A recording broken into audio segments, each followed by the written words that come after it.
Here in Shenandoah, Texas, the Conroe ISD Natatorium, continuing our exclusive coverage of the 2017 NCAA Men's and Women's Swimming and Diving Championships. I am Russell Kramer of the North Coast Athletic Conference. Day 3 proved once again to be an outstanding one for NCAC swimmers and divers. Let's dive into the highlights. Denison junior Hallie Garza opened Friday night's action by winning the consolation finals of the women's 200 fly with a time of 2:03.28. Williams senior Megan Pierce was the winner in the championship heat with a time of 1:59.76. Kenyan sophomore John Zimdars matched his finish from 2016 in the men's 200 fly in 7th place this year with a time of 1:48.67. WashU sophomore Brandon Lum won the national title in the event with a meet record time of 1:44.56. Kenyan freshman Summer Ortuza was the NCAC's top finisher in the women's 100 backstroke, winning the consolation finals heat in 55.51. Emory junior Cindy Chang topped the field in the A finals with a time of 54.41. While the NCAC was shut out of the A finals of the men's 100 backstroke, Kenyan freshman Ben Baruka and won the consolation final with a time of 49.29, followed closely by Denison junior Jason Wessling in second with a time of 49.33. Senior Ben Lynn of Williams set the national record in the event of the A finals with a winning time of 46.62. NCAC women's swimmers had a strong showing in the championship finals of the women's 100 breaststroke, led by Denison freshman KT Kustrich, finishing second with a time of 1:02.45, and Kenyan junior Julia Wilson placing third in 1:02.59. Denison freshman Kate Mazzaros finished 8th in the A finals in 1:03.22, while sophomore Samson Cision of Wisconsin Eau Claire won the national title in the event with a time of 1:01.64. DePaul junior Sam McManus was the lone NCAC swimmer in the championship heat of the men's 100 breaststroke, finishing 8th overall with a time of 54.94. Emory senior standout Andrew Wilson set yet another meet record in the A finals with a winning time of 50.94. Wilson is now the first men's swimmer to go sub 51 seconds in the 100 breast at the NCAA Division III Championships, and his time also bested the winning time from the 2016 NCAA Division I Championships of 51.29. Denison freshman Allison Fitzgerald qualified for the championship in the 1-meter dive finals after a preliminary score of 4:11.35. Fitzgerald improved her score to 4:24.20 in the finals to finish in 7th place overall. Fitzgerald was also 9th in Wednesday's 3-meter competition. Both Emory and Kenyan topped the previous national record in the women's 800 free relay. However, the Eagles posted the winning time this year at 7:14.98.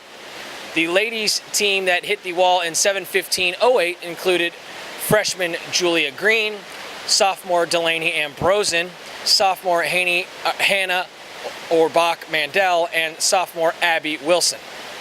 Denison also finished 12th overall in the event with a time of 7:31.66, with a time of senior Campbell Costley, freshman Hannah Rusinko, freshman Erica Sue, and senior Alex Elizas. The NCAC wouldn't go down without a championship on night 3 as the Denison men's 800 free relay for the second year in a row with a team of sophomore Walter Docksher, senior Jack Lindell, junior Stuart Holm, and sophomore Ryan Stevenson reached the wall first in 6:30.72. Denison has now won the event at the national meet 8 times since 2006. Kenyan finished 3rd overall in the event with a time of 6:33.64 with a team of senior Arthur Conover, sophomore Robert Williams, junior Gabrielle Bellot McGrath, and senior Ambert Sawa. After their championship performance, I had a chance to catch up with the Big Red 800 free relay team. For the 2017 NCAA Men's and Women's Swimming and Diving Championships from Shenandoah, Texas, I'm joined by tonight's men's 800 free relay national champions, the Denison University Big Red of Walter Docksher, Jack Lindell, Stuart Holm, and Ryan Stevenson, clocking in a time tonight of 6:30.72. And first of all, gentlemen, congratulations. Thank you. Walter, I'll start with you. You open up this race this evening. How important is it to kind of trust your race and swim your race in a long relay like this? I can imagine it might be, you might want to get out there fast and maybe do something that you with all the emotion and the excitement, but how important is it to trust your training and race your portion of the race to open things up for your team? It's extremely important. Racing your own race is paramount when it comes to something like the 200. Just trusting your training, trusting that you know what you're doing, and racing your own race. Yeah. For you, Jack, second in the water tonight.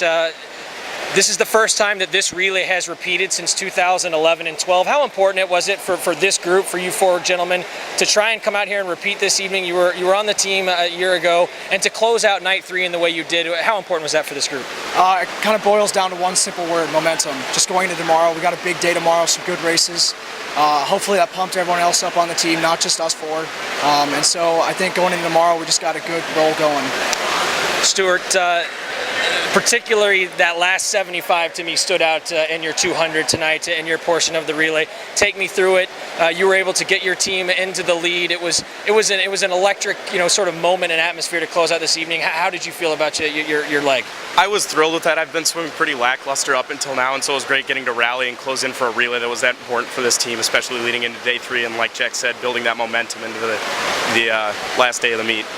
And for you, Ryan, the anchor on this 8 free national champion squad, first of all, when you're on the blocks and you're about to go in, kind of take me through your mindset. And secondly, could you feel the energy? Your teammates were there, right there on the side. They were really, I felt like, bringing a lot of energy into the pool. Is that something you felt? And how much did it mean to you to win a national championship this evening? To start off, being on the block with everyone around, it's literally the craziest feeling you could ever experience.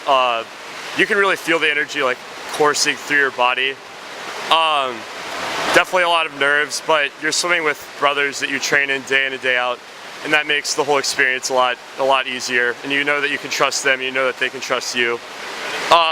It is really a true honor to be anchoring on the 8 free relay, because this relay has been kind of a baby of Denison University's, and it's just a true honor to bring it home. The 2017 NCAA 800 Freestyle Relay National Champions, Walter Docksher, Jack Lindell, Stuart Holm, and Ryan Stevenson, the Denison University Big Red. Gentlemen, again, congratulations. Thank you.